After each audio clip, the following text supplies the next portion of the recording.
नमस्कार मंडळी, आज आपण केलं आहे कैरीचं पन्हं. आजचं कैरीचं पन्हं आपण 4 स्वादांमध्ये केले. हां, 4 स्वादांमध्ये जरी केलं असेल तरी साहित्य मात्र आपल्याला अतिशय कमी लागणार आहे. अतिशय सोप्या पद्धतीने कमी साहित्यात मस्त असे 4 प्रकार तयार होतात. म्हणजे ज्यांना अगदी साखर नको असलेलं किंवा गूळ नको असलेलं किंवा अगदी शुगर फ्री पन्हं असेल ना, ते सुद्धा प्रकार दिले. मात्र व्हिडिओ शेवटपर्यंत नक्की बघा, कारण शेवटपर्यंत कुठल्या प्रकारात किती प्रमाणात आपण काय घालायचं हे डिटेलमध्ये दिलेलं आहे. यासाठी 2 कैऱ्या घेतल्या. कैऱ्या बॉईल करून घ्यायच्या, छान मऊ शिजवून घ्यायच्या. कैऱ्या ज्या पाण्यात आपण उकळून घेतलेला आहे ना, कैरी पाणी मात्र काढून फेकून द्यायचं आहे. नंतर कैरीचा गर आहे ना, तो काढून घ्यायचा आहे.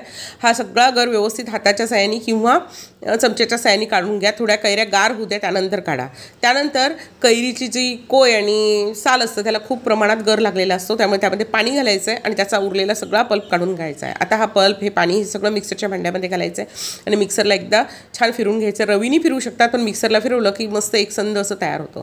आता यामध्ये पाणी घालायचं आहे. एक 5 ते 6 पट पाणी घातलं तरी चालेल. कैरीचा आंबटपणा किंवा त्याचा दाटसरपणा पाहून तुम्ही पाणी घालू शकता. चव घेऊन बघा आणि त्यानुसार पाणी घालू शकता. एक प्रकार गुळाचा आहे, तर गुळासाठी तुम्ही गुळ पाण्यामध्ये घालून ठेवला आहे म्हणजे गुळाचं पाणी तयार होतं. तुम्हाला हवं असल्यास तुम्ही किसूनसुद्धा घेऊ शकतात, पण मी पाण्यामध्ये घालून ठेवते. गुळ आपोआप विरघळतो आणि गुळाचं पाणी तयार होतं. आता हा पहिला प्रकार जरी आहे ना, तो खूप सोपा जरी असला तरी तो खूप चविष्ट आहे आणि हा प्रकार ना आमच्या घरी जेवणाबरोबर आम्ही हे पन्हं पितो, त्यामुळे तोंडाची चव वाढते. ताकाच्याऐवजी हे पन्हं तुम्ही उन्हाळ्यात घेऊ शकतात. तर पन्हं घ्यायचं, या प्रकार थोडंसं पातळ करून घ्यायचं आहे पन्हं. चिमूटभर घालायचं लाल मिरची पावडर, फक्त चिमूटभर आहे, जास्त नाही, तर पिताना ठसका येतो. नंतर पाव चमचा घातली भाजलेली जिऱ्याची पावडर, चवीनुसार मीठ आणि काळं मीठ घालायचं की पहिला प्रकार तयार होतो. म्हणजे पहिलं खारंपणं तयार झालं. दुसरं जे खारंपणं आहे ना, यामध्ये पण पन्हं थोडंसं पातळ करून घ्यायचं आहे, कारण खूप आंबट नको लागायला. त्यानंतर चवीनुसार मीठ, चिमूटभर काळं मीठ, बारीक चिरलेला पुदिना, बारीक चिरलेली कोथिंबीर आणि 2 उभ्या मिरच्या चिरून घालायच्या आहे. हे पन्हं ना थोडंसं आधी करून ठेवायचं आहे, म्हणजे हे सगळे स्वाद आहे ना आपल्या पन्ह्यामध्ये छानपैकी उतरतात आणि पन्ह्याला छान चव येते. हे सुद्धा तुम्ही जेवणाबरोबर घेऊ शकता, तसंही पिऊ शकतात, अतिउत्तम लागतं.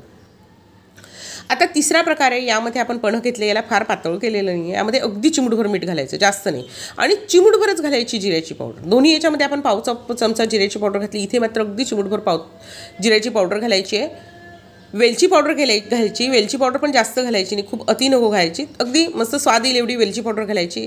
आवडत असल्यास तुम्ही केशरही घालू शकता. 2 ते 3 चमचे साखर घालायची, चिमूटभरच फक्त मीठ घालायचं आहे आणि अगदी किंचित काळं मीठ घालायचं की आपलं साखर घालून केलेलं पन्हं तयार होतं. चवीला हेही खूप सुंदर लागतं.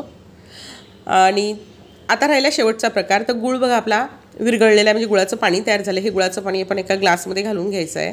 एक मिरची घालायची. मिरची टोटली ऑप्शनल आहे, परंतु ती मिरचीनी ना एक छान थोडंसं तिखटसर चव येते. ही मिरची नंतर काढून टाकायची. त्यानंतर आपण पन्हं घालायचं आहे आणि एकत्र करायचं. यामध्ये पण थोडीशी वेलची पावडर घातली की मस्त असं पन्हं तयार होतं. असे 4ही प्रकार करून बघा. आवडल्यास लाईक करा, शेअर करा.